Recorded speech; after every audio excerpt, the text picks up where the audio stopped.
Hello, hello, hello, and welcome back to another Conversations with JR.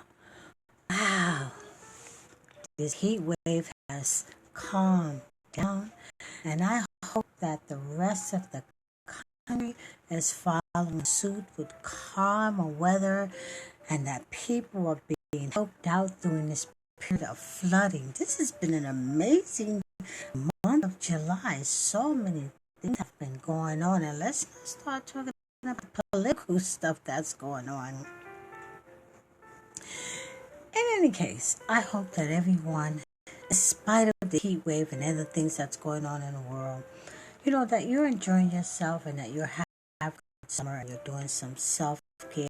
Take a moment to just slow down.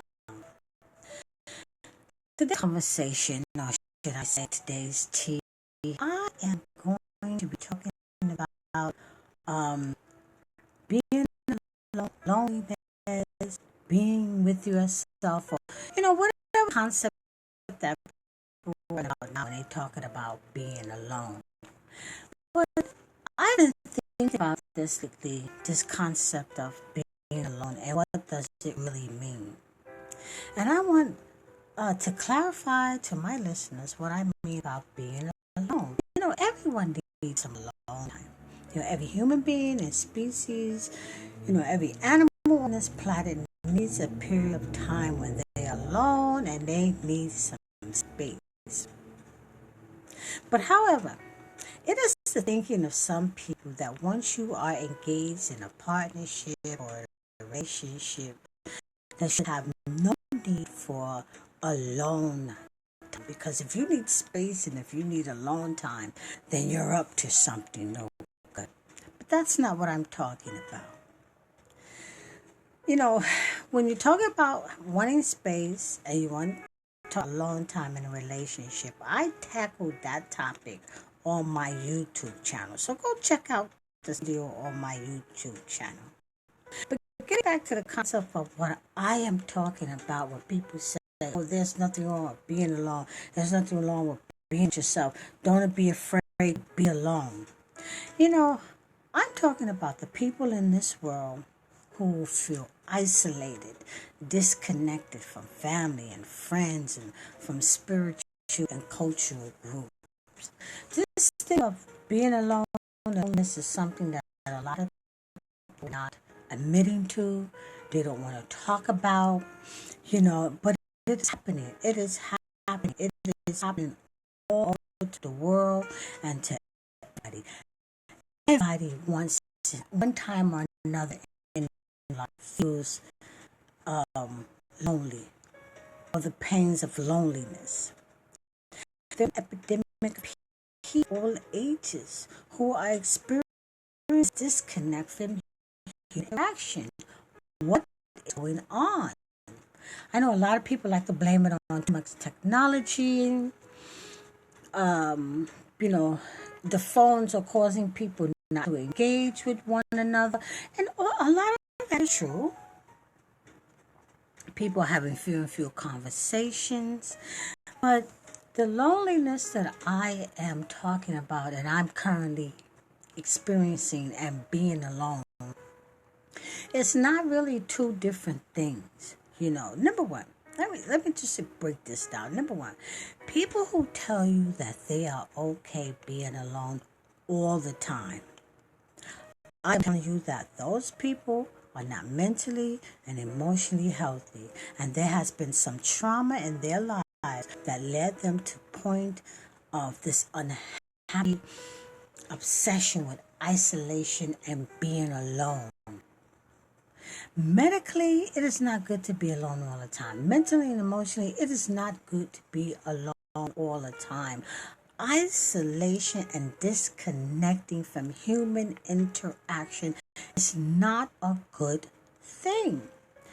We as human beings we were not made to be alone. Now, I'm not saying that you got to be around a crowd of people all the time. You got to have a house for people all the time. No, there's a time and a place for all of that. But I'm talking about, I'm just examining and looking out and simply looking at the sheer volume of people who are experiencing loneliness and who are dying from loneliness and who are alone, who are experiencing this loneliness that is driving them to drink it, and it's just driving them to do unspeakable things because they don't understand. How can they be in this world full of people and be alone? And I'm talking about, families are disconnecting themselves and moving far away and they're not staying in touch. People who you thought were your friends and that you thought that you made a connection with, those people are even not connecting and readily available. No one reason why people say that a lot of people are experiencing loneliness is, that same that everybody's busy.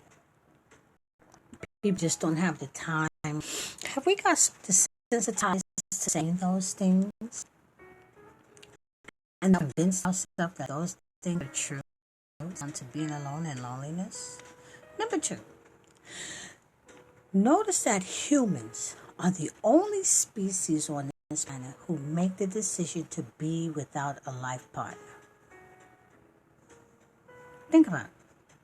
If you take a look at the animal kingdom, they don't travel alone, they travel relaxed. They always have a life partner, they always have a support system. If one partner dies, they get another one. It's just that simple. We are so hooked up on emotions and emotional connection and gotta fall in love and gotta find that deep true love that we're not even building a foundation of friendship that might develop into a lifelong partnership. We're the only species on this earth that live amongst religious groups and cultural groups that discourage individuals from finding a mate of our life choosing. So we accept, this separation of cultures and religion and skin color, to separate everyone, to keep everybody in their place. And I see that the younger generation is fighting against this. But however, I see more adults suffering from being alone and loneliness, and they won't even admit that is what's wrong with them. They won't even admit that's what's wrong with them. They probably don't even know that that's what they're suffering. It's a pretense.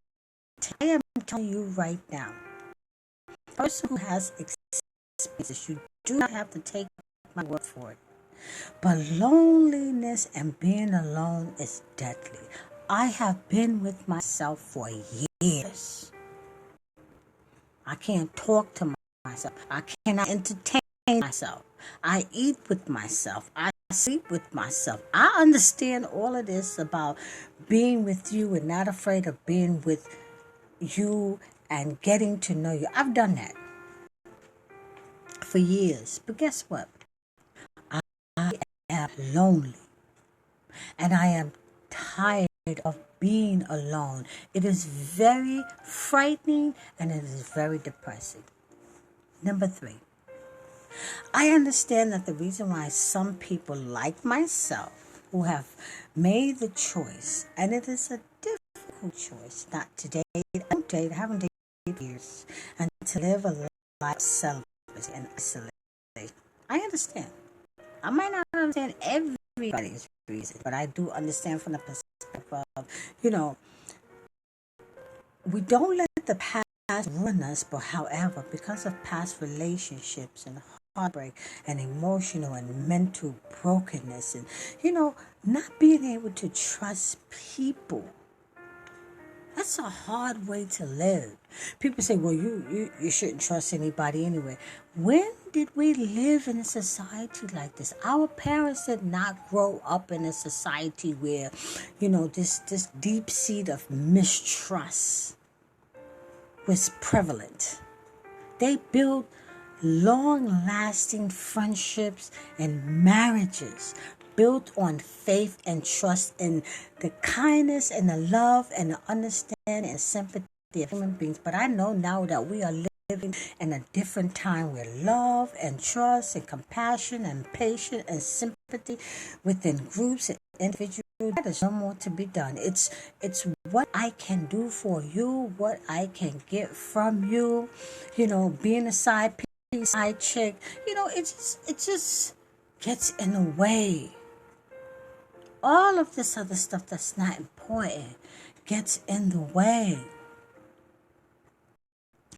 As a result of all this, family and friends running schemes on each other and con games on individuals who legitimately want to be in a long, lasting, loving, monogamous relationship.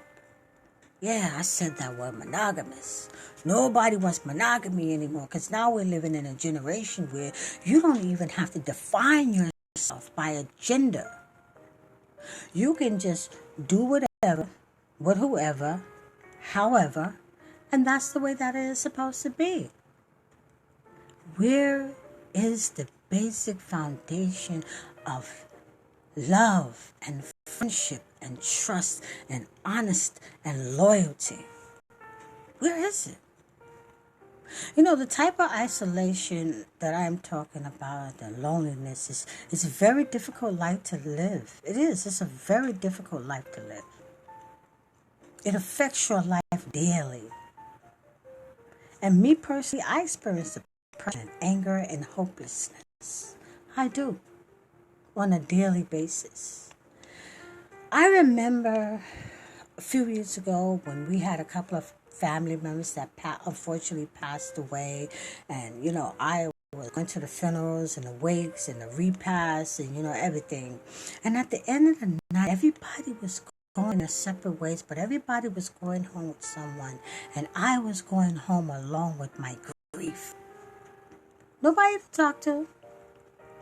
No family members called me up and said, "Hey sis, don't sit over there alone by yourself. Come over here and stay with us for a couple of nights or a couple of days."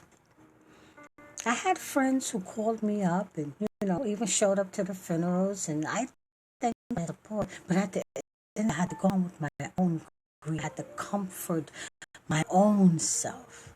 That's painful. It's hard. It's a difficult way to live.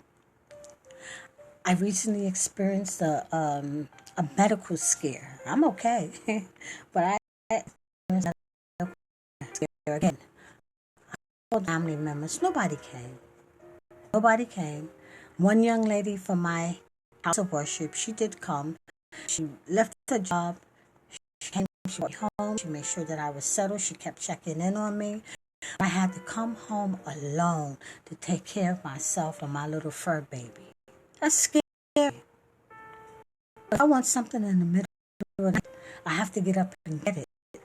I learned how to put everything next to my bedside, water, my medication, my phone, things just in case I need an emergency. What happens if that emergency happens? I can't get to it. I just can't get up. I just can't. I think about those things. That's what a life of being alone and loneliness. People don't think about things like that. People only, space and privacy. You work that out when you're living in a house with people. You need to understand those are the things that you need to work out. I am afraid that I will die alone. People tell, other people who have been deeply scarred by people that they trust to get over it and to move on and to move forward and to heal. To move on, move forward and heal towards what? Have you looked at the society that we are living in right now?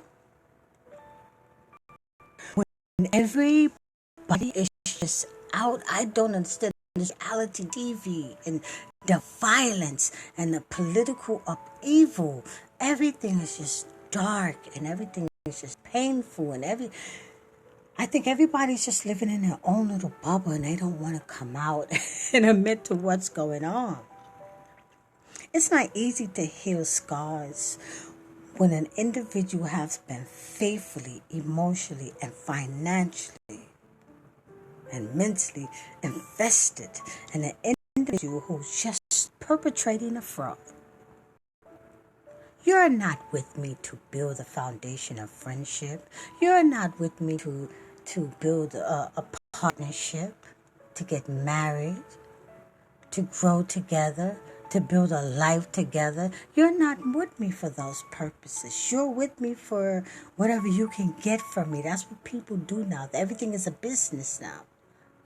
This, what do you bring to the table? What are you giving me? What do you bring to the table? What am I getting out of this? That's why people are alone. And I have no intentions of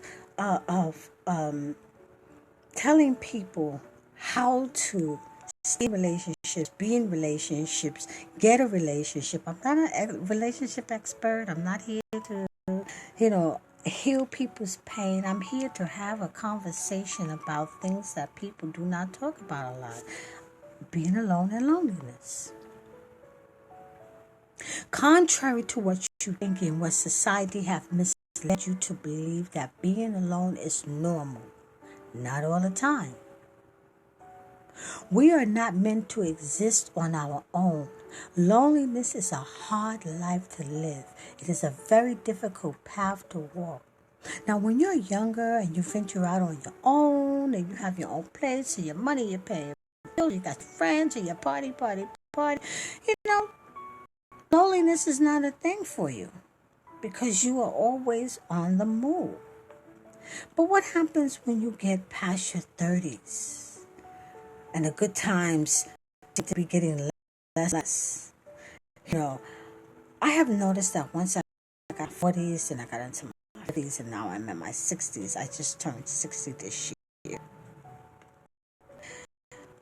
I do not find the same solace in being alone as I did when I was younger. I don't. Now, I like coming home to a quiet house after a day of being out there in the jungle. I do. Everybody should come out to a quiet house. You be in chaos all day. All day. I like coming home to a clean and orderly house. I like dinner. I like relaxation. I like laughter. I like good wine. I like people. I want to cook food and have friends over. But what I really would like to have is a companion that really, truly, and honestly gets me. We get each other. There is no games to be played. There is no schemes to be had. There's nobody telling each other what to do because we don't need parents in our life. Your partner should not be your parent. Someone that I feel like I'm compatible with, and that's my equal. And understand what a good friendship means. And companionship means a lot to me now. Honesty, loyalty, faithfulness. It means a lot to me right now. All those other things that I experienced in my 20s, 30s, and 40s, and 50s, those things were important then. But now, someone who I can really sit and talk to and have a good conversation with and laugh and travel and cook with, and we cook together and we'd have meals and we make plans and we go out and we adventure out into discovering new things that neither one of us have tried before. We take care of each other. We lift each other up. We hold each other's hand. We hug. We wipe each other's tears. Listen, at the end of the day, everybody on this planet is searching for love. I'm not talking about that reality TV, Hollywood kind of hit him and quit it love, hit it and quit it kind of friendship. I'm talking about some deep-seated, long-lasting foundation of friendship and love, sharing and caring. I don't know about you, but I am tired of being alone. And at this point in my life, I don't even know what to do about the situation. I really don't. I don't know if I should go out there and start dating. I don't know if anybody wants to date me. How do you find people that you're compatible with that just want some good old-fashioned companionship? How? Loneliness kills. It's depressing. It's horrible. And people are not honest about what they're feeling and how they're feeling. And people should tell you, well, you shouldn't be lonely. How do you know? Do you live my life? Do you understand how I got to this point? Why am I lonely? People say you're lonely by choice. Yeah, okay. I heard it all. Anyway, I'm not trying to depress anybody with this conversation today. I just want to bring awareness to subjects and things that people are just not talking about because we're living in such a fast-paced, loud, noisy technology. AI is taking over. Everybody's grinding and hustling and trying to do their best and paying bills and yada, yada, yada. We're all feeling overwhelmed. I hear people that say they're in their marriage and they feel lonely. What? Only they know. Until the next time, I thank you for joining Conversations with JR. My hope for you is that you are not lonely, you are not alone, and that you are in good company. Don't forget to like and share.